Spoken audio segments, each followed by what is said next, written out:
UP में राम राज के दावे ठोके जा रहे हैं, लेकिन गौर से देखिए इन तस्वीरों को।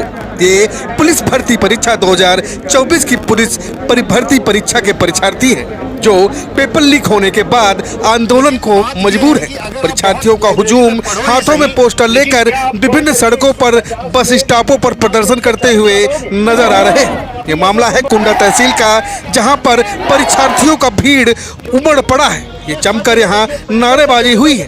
हंगामे को देखते हुए पुलिस प्रशासन के हाथ पांव फूल गए और पुलिस कर्मियों, अधिकारी और कर्मियों के साथ ही एसडीएम कुंडा परीक्षार्थियों से बात करने पहुंचे।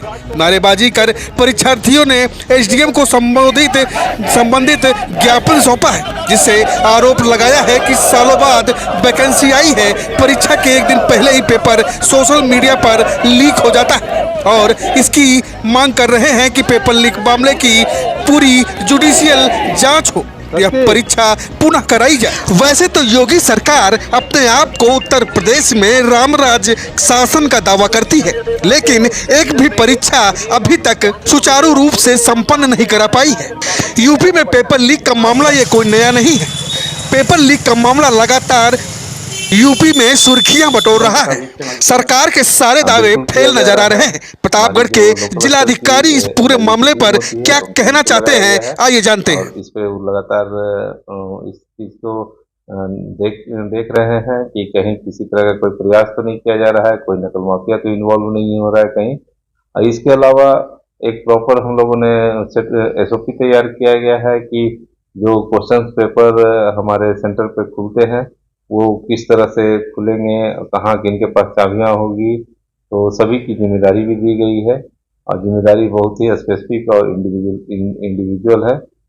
सभी को अपना अपना काम करना पड़ेगा, कोई अपने जिम्मेदारियों से बच के जा नहीं सकते। कल से जनपद में यूपी बोर्ड की परीक्षाएं आरंभ हो रही है और इसके लिए कुल 199 सेंटर तैयार किए गए हैं, जिसमें कुल परीक्षार्थियों की संख्या 1,10,889 है और हाई स्कूल और इंटर के अलग अलग एग्जाम में हाई स्कूल में 57,114 लोग भाग लेंगे और इंटरमीडिएट में 53,775 लोग भाग लेंगे। इसकी व्यवस्था के लिए हम लोगों ने पूरे जिलों को सेक्टर में बांटा है। कुल सेक्टर जो है वो 25 सेक्टर है। सभी सेक्टर में सेक्टर मजिस्ट्रेट की तैनाती की गई है, जो कि उस सेक्टर में भ्रमणशील रहकर वो इस चीज को देखेंगे कि परीक्षा में कहीं नकल या परीक्षा में किसी तरह का कदाचार का प्रयोग तो नहीं किया जा रहा है। इसके अलावा हम लोगों ने 5 जोन भी तैयार किए गए हैं।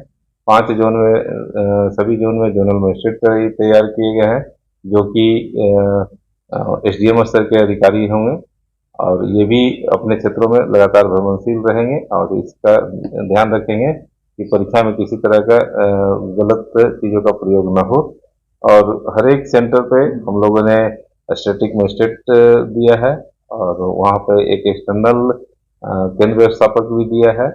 इसके अलावा उड़नदस्ता की टीम तैयार की गई है, जो कि 7 टीम है। 7 टीम उस अपना जो जुडिक्शन होगा, जो क्षेत्राधिकार होगा, उसमें वो पूरे क्षेत्र में भ्रमणशील रहेंगे। इसके साथ फोर्स भी रहेगी और हर एक सेंटर पर भी फोर्स की तैनाती की गई है। हमारी पूरी कोशिश है कि परीक्षा नकल विहीन और बिल्कुल ही फेयर मैनर में हो और मैं यह भी उम्मीद करता हूं कि लोग सहयोग करेंगे विद्यार्थियों को। परीक्षार्थी कई सालों तक लगातार कड़ी मेहनत करते हैं।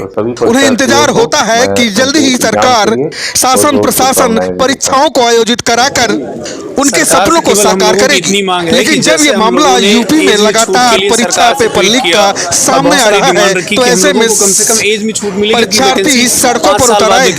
हमने कुछ परीक्षार्थियों से बात की है, आइए जानते हैं। एज में सबको 3-3 साल की छूट मिल गई। उसी प्रकार सरकार इसमें भी विद्यार्थियों की बात सुने और समझे कि अगर पेपर लीक ना हुआ होता तो इतने मास लेवल पर विद्यार्थी सड़कों पर ना होता। देश का भविष्य है विद्यार्थी और आज सड़कों पर मारा फिर रहा है और उसका केवल एकमात्र कारण है कि पेपर लीक हो गया। और पेपर लीक इतने बड़े पैमाने पर हुआ है, 3 शिफ्ट का पेपर बड़े पैमाने पर लीक हुआ है। 17 का सेकंड शिफ्ट, 18 का फर्स्ट शिफ्ट और 18 का सेकंड शिफ्ट का पेपर। 18 सेकंड शिफ्ट का पेपर आप समझिए 2-3 सेंटर तो ऐसे भी रहे जहाँ पे गलती से 18 सेकंड का पेपर बांट दिया गया। उसके बाद फिर उसको तुरंत छीन के वापस लिया गया। उसके बाद फिर 18 सेकंड का शिफ्ट दिया गया पेपर। इस तरह से भी गलतियाँ हुई हैं, लेकिन इसको प्रशासन वहाँ का छुपा ले जा रहा है स्कूल का। बाहर बात ये आने नहीं पा रही, लेकिन जो स्कूल से विद्यार्थी निकलते हैं वो ये बात बताते हैं कि हम लोगों को गलती से दूसरी मीटिंग का पेपर दे दिया गया था और बाद में हमसे वापस छीना गया। वो इतनी बड़ी गलतियां हुई हैं और उस गलतियों को छुपाया जा रहा है। और उसके बाद आप समझिए, जिन लोगों ने पैसे जमा किए 10-10 लाख रुपए, 8-8 लाख रुपए लोगों से जो डिमांड किया गया, जिन विद्यार्थियों के पास नौकरी नहीं, उन्होंने पैसा दिया और नौकरी लेने का प्रयास किया। अब आप ये समझिए कि जितने लोगों ने पैसा दिया उनको तो मतलब पूरा नकल का पूरा मटेरियल मिल गया, पूरा PDF मिल जा रहा है, पूरा 150 क्वेश्चन मिल जा रहा है। जिन बच्चों ने नहीं दिया, क्या उनकी कोई गलती थी? उनके पास पैसा नहीं है तो उनको नौकरी नहीं मिलेगी, केवल नौकरी पैसे वालों को मिलेगी। और दूसरा आप समझिए कि 18 फर्स्ट शिफ्ट का इतना चालाकी से लीक हुआ है कि उसके साथ किसी के पास प्रमाण नहीं है, लेकिन ये हम कैसे भरोसा कर लें कि 3 शिफ्ट का लीक हुआ और 1 शिफ्ट का लीक ही नहीं हो पाया। किस बात का विरोध प्रदर्शन हो रहा है, पूरा डिटेल में बताएं। सर, हम लोग आज यहाँ पे विद्यार्थियों के साथ इसलिए इकट्ठा हुए हैं क्योंकि अभी गत 17 और 18 तारीख को उत्तर प्रदेश पुलिस की परीक्षा हुई है और इस परीक्षा में लगभग 50 लाख विद्यार्थियों ने भाग लिया है। और सबसे खराब बात जो हम लोग के सामने आई है, और ये सच भी है, बड़े पैमाने पर यह जो है परीक्षा लीक हो गई है। इसके पेपर जो है परीक्षा के पहले ही विद्यार्थियों के टेलीग्राम चैनल पर, व्हाट्सएप ग्रुप पर, और यहाँ तक कि लोगों ने मांग भी करी है व्हाट्सएप पे, यह कहते हुए कि हम पैसे पर आपको पेपर दे देंगे। इसके बहुत सारे साक्ष्य ऑनलाइन भी सारे टीचर बता रहे हैं, हम लोग के पास भी, हम लोगों ने रिकॉर्ड करके रखे हैं ताकि किसी को अगर यदि मांग हो तो हम लोग दिखा सकें। और यह बच्चों के साथ अन्याय है सर। आप समझिए कि लड़का इतना आशा लेकर के तैयारी करता है और इतनी मेहनत करता है दिनों रात, और उसके बाद यदि आप समझिए कि कोई व्यक्ति लगातार 6 महीने पढ़े और किसी को आधे घंटे पहले पेपर दे दिया जाए, तो जिसको आधे घंटे पहले पेपर मिल जाएगा ना, वो आउट ऑफ 150 जो है 140 नंबर सही कर रहा है। और जो बच्चा लगातार 1 साल से पढ़ रहा है, वो बच्चा बहुत ज़्यादा कर पा रहा है, तो 110 क्वेश्चन कर पा रहा है, और नेगेटिव मार्क होने के बाद भी इतने ज़्यादा स्कोर कर देगा तो आउटस्टैंडिंग का भी नहीं कर पाएंगे ये बच्चे। मेहनत एक तरीके से पैसों से तौल दी जा रही है, थोड़े से पैसों से जो है बच्चे की मेहनत खराब कर दी जा रही है, और बच्चे बहुत निराश हैं सर। बहुत सारे बच्चों का तो ये कहना है कि सर पढ़ाई वढ़ाई छोड़ दें क्या, टूट चुके हैं। आप समझिए कुछ बच्चे ऐसे हैं जिनका आखिरी अटेम्प्ट है और आखिरी अटेम्प्ट में उनके पास कोई चारा नहीं बचा है। बहुत, एक तो 4 साल बाद तो वैकेंसी आती है, और 4 साल बाद अगर वैकेंसी आ भी रही है तो उसमें इस तरह की धांधली, इसमें दोष है, सरकार को संज्ञान लेना चाहिए इसमें।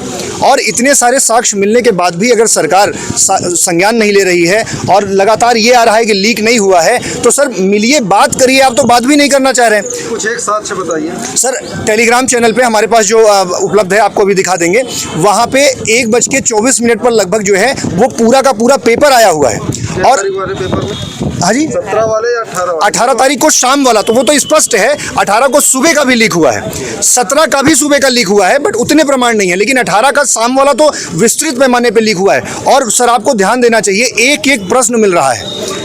मतलब ये हो सकता है कि चलिए ठीक है, किसी दूसरे पेपर का वायरल हो रहा हो तो 5-10 क्वेश्चन मिल जाए, उसके बाद ना मिले। 140 में से 120 प्रश्न लगातार मिल रहे हो, लगातार उसके page number 1, page number 2, serial लगभग वही है। आप समझिए 120 प्रश्न यदि किसी को ट्रांसफर हो जा रहे हो तो ये हत्या है बच्चों की एक तरीके से। ये मतलब बच्चों के साथ गलत हो रहा है, और ये सरकार को ध्यान देना चाहिए। ये बच्चे केवल वोट बैंक नहीं है।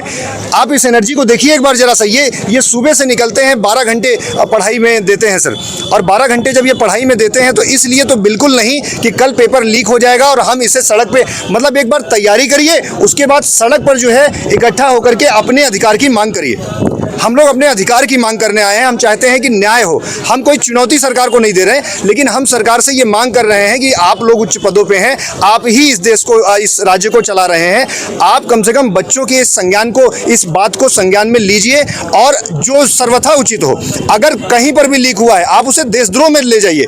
ये सामान्य बात नहीं है, ये व्यक्ति की हत्या है एक तरीके से।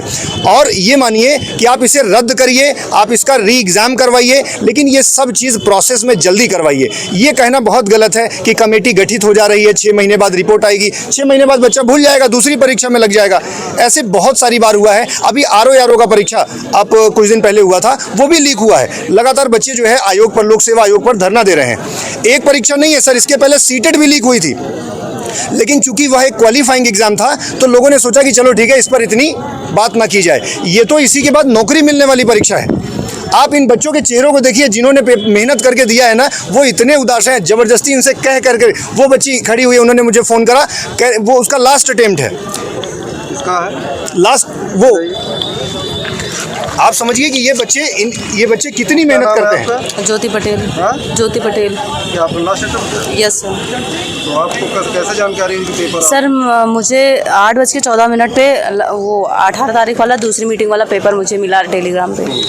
जी।